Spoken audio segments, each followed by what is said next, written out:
You're listening to Montreal Now with Aaron Rand and Natasha Hall on CJAD 800.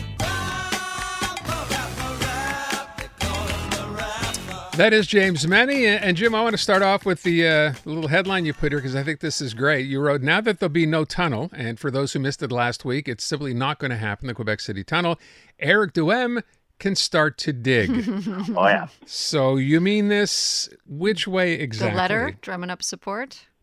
Oh, well, listen, you can say what you will about Eric Duhaime. He is perhaps the most active member of the opposition, even though he doesn't have any elected members in the legislature. This guy is always watching. This guy is always looking for a chance. And last week, Francois Legault not only gave him a chance, it's gift-wrapped on a silver platter, and quite frankly, it may be a gift that will continue to give, if only because Monsieur Duhaime, first of all, has launched a petition calling for the resignation of Eric Kerr, who is the MNA for Quebec City area riding, who swore, if this tunnel doesn't go through, I will resign. Now, to be fair, there's another petition that was circulating last week that was launched by someone who's equally critical, but it's someone who actually lives in Kerr's riding. And last time I checked, it had 5,000 and change in terms of signatures. But what's important here is that Eric Duhaime knows that all of a sudden a bunch of people, a bunch of CAQ MNAs who thought they were bulletproof, aloof, didn't have to worry about anything, all of a sudden they are going to be second-guessing themselves for the foreseeable future. So much so that because of this, what is being politely referred to as a flip-flop by the Legault government on the whole tunnel project between Quebec City and Lévis, what is being rather more brazenly referred to as a flat-out lie by Legault to voters, and that's from the Quebec Liberals. This is such an issue that tomorrow Francois Legault has summoned the Quebec City members of his caucus for a sit-down, perhaps indeed to sort of explain/warn them of the attempts that will be made to lure them out of caucus, because this in the end is James' real end game here. Petitions are really swell, but the fact is, if he can rumble even one MNA, and perhaps in this case maybe more, to the Conservative standard, he gets access to the National Assembly. All of a sudden, his party is somewhat more mainstream than it is right now. But I got to ask you guys, and go back now to 2018, go back, to last October's election. Can you think of a single time, and let's face it, the CAQ government, Legault, has made gaffes. Can you think of a single time when a gaffe has lasted this long in terms of attention, in terms of anger, in terms of emotion, and quite frankly, in terms of political jeopardy? Because I can't. It's usually a 48-hour cycle. Yeah. Everyone moves on.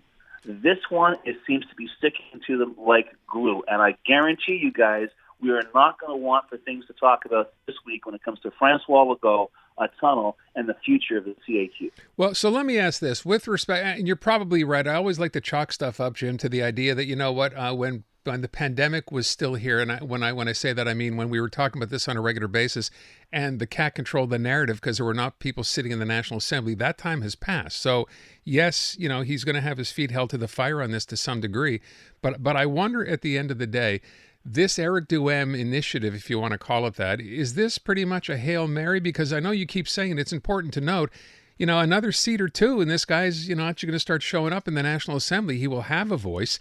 Is this a Hail Mary? Do you actually can you see someone standing up and saying, you know what, he's right, our party promised this, they're not going to follow through, and I don't want to be a part of this party? It's going to depend on what kind of a weekend the MNAs who represent ridings in that area had. It's going to depend on whether people take them at their word. I guarantee you, all the headlines that are coming out, certainly in the Quebec City area, because people really got worked up over this, and to a certain extent, perhaps outside of Quebec City, even today, Geneviève Guilbeault talking about traffic, we're taking measures to alleviate traffic problems.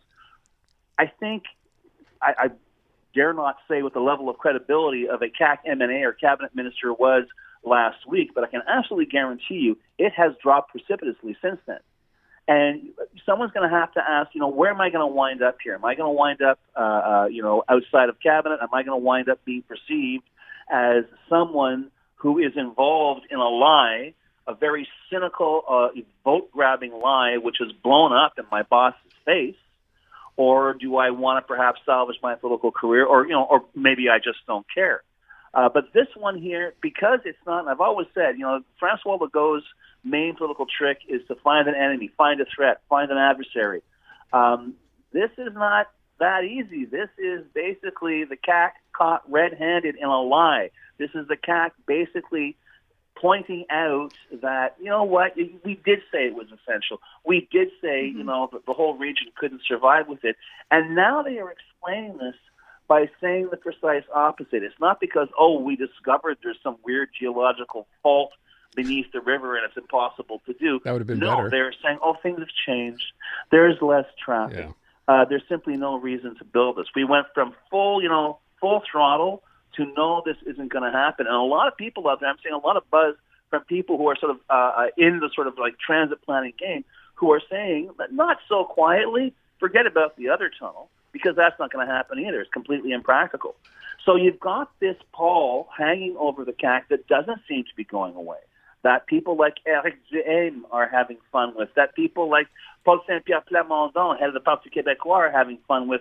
They're turning around and essentially trying to get the National Assembly to adopt a law that didn't make it into the books, but it was proposed in 2017 by an MNA by the name of Éric Kerr. And that law was that if 50% of your constituents or the eligible voters in your constituency vote to recall you, it will work. You have to go back, you have to resign your seat and run for it again. So you can see these guys, to a certain extent, have run up a certain, how can I put it, a tab of hubris. They've been saying things and doing things, and more or less no one's ever laid a glove on them. And, the result of 2018, the result of 2022, it's kind of like, you might think you're a little larger than life. But all of a sudden this happens, and you see how quickly the bottom drops out.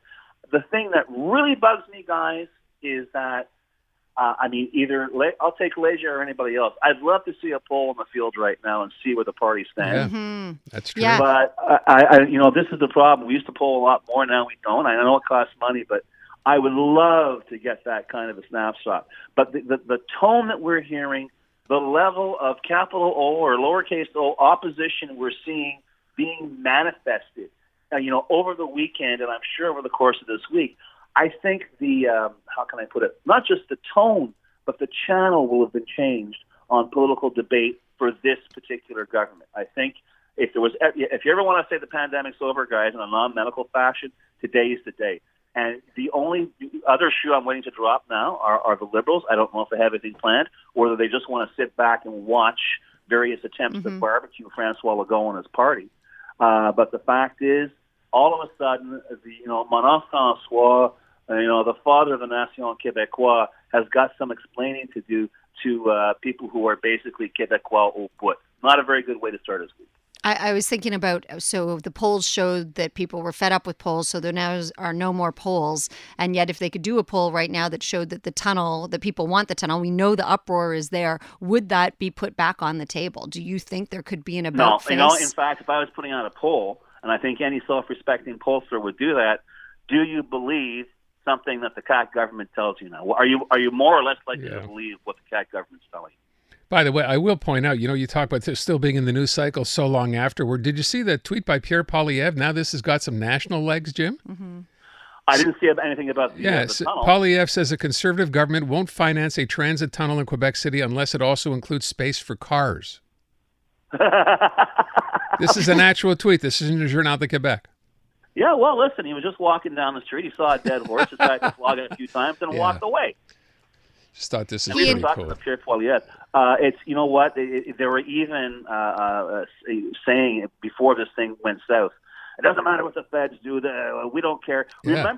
Remember Benoit Charest, our environment minister, saying it doesn't matter what the environmental reports say. This tunnel's going through.